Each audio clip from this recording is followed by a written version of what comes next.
The cries rose from beneath a fallen pine. 3 wolf pups, small and trembling, half buried in snow, whimpered for a mother long gone. Their pack had moved on days earlier when the blizzard closed in. Now the forest pressed cold against their ribs, the wind howling through the trees. Hunger crept closer. No one was meant to survive it. Above them, the pines groaned. Snow deepened. The pups fell still. Then, a shadow broke through the white. A doe stepped from the trees, her breath pluming in the freezing air. She should have run. Wolves were her death. But she didn't. She stood there, trembling ears twitching at their cries. One pup lifted its head weakly, nose reaching toward her. The doe hesitated, then bent low, brushing the snow from its back with her muzzle. She lay down beside them, wrapping her body around the shivering heap. Through the storm, predator and prey huddled together. And for that night, survival meant something new. Dawn broke gray and brittle. The storm had passed, but the forest stayed silent. Steam rose from the doe's back where her warmth met the frost. The pup stirred first.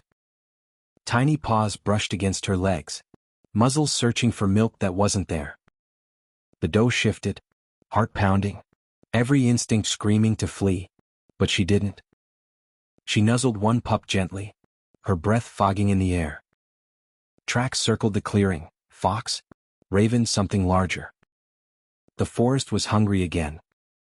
She rose slowly, trembling, and took a few careful steps. The pups stumbled after her, falling through the snow, whining softly. The sound was fragile, too loud for safety, too small for the wild. Every movement drew eyes from the dark. Predators waited for weakness.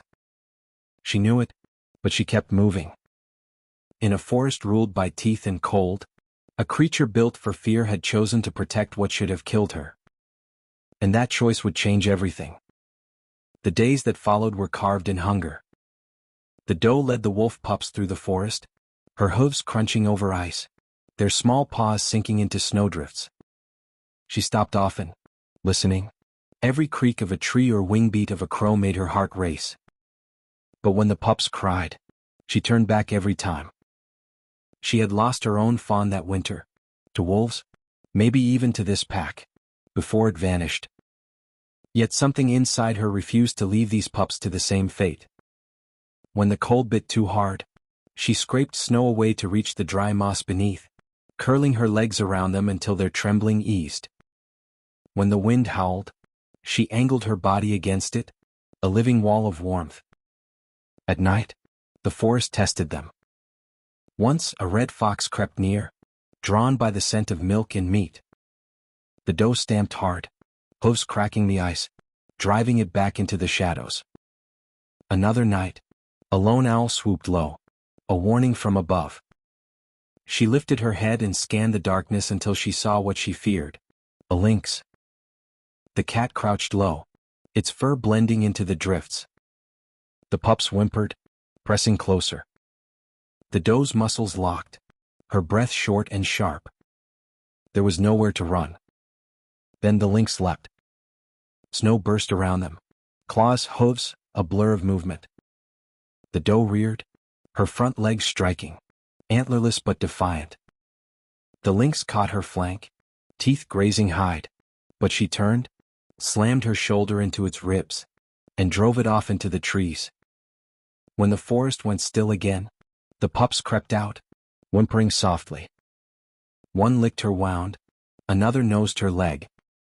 She breathed hard, blood darkening the snow beneath her, but she stayed standing. By morning, the wound had frozen over. The pups followed her closely now, not just for warmth but because they'd learned what she had become, their shield.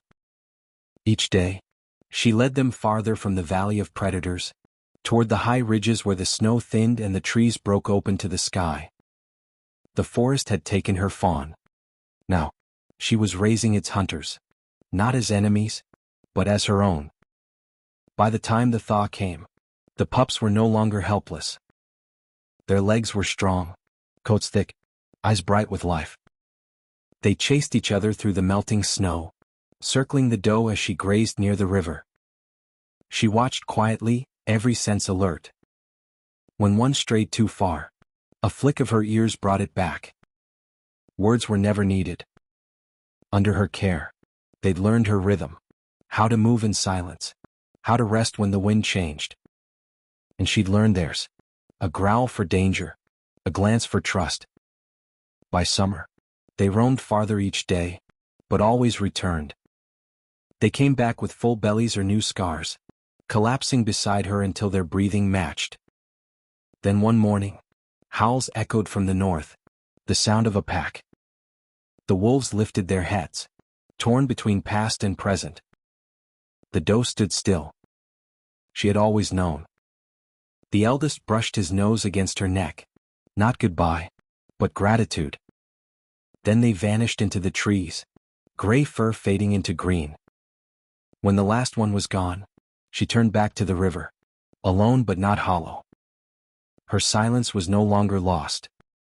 It was love that had learned to let go. The forest had healed, rivers full, grass high, life moving through the valleys again. The doe walked slowly now, her coat graying, her steps careful. She listened to the old rhythms. Water, wind, and the heartbeat of the world she'd helped keep alive. Then, a sound behind her. Heavy and familiar. A rustle, then a low growl. She turned, muscles tensing. From between the birches, 3 wolves stepped into the light. Grown now, broad-shouldered, eyes bright, fur silvered by age and strength. The doe froze. Her breath caught. The eldest stepped forward, scar glinting on his flank. He stopped a few feet away, tail low and gaze soft. Recognition flickered. She lowered her head. He answered with a low rumble, once a sound of hunger, now one of belonging. Then a blur above the ridge.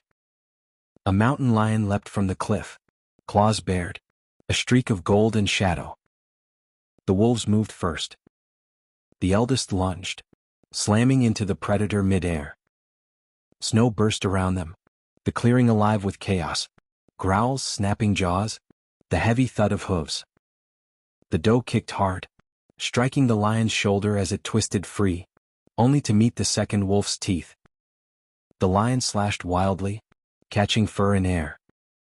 The wolves circled tighter, moving as one, a living wall of motion and sound. The youngest darted in, clamped its jaw around the lion's leg, pulling it down. The eldest struck again, a single decisive blow that sent the predator tumbling into the brush. Silence followed. The lion limped into the trees, beaten. The doe stood trembling but alive, surrounded by the very predators who had once been her children. They circled her, brushing against her sides, checking her scent, her breath, as she once had done for them. The wolves had come home, not as hunters, but as protectors. As dawn broke, they disappeared back into the forest, their shapes fading into gold. The doe watched until they were gone. Her heart was steady. The forest was whole again. And where fear had once ruled, love had taken root.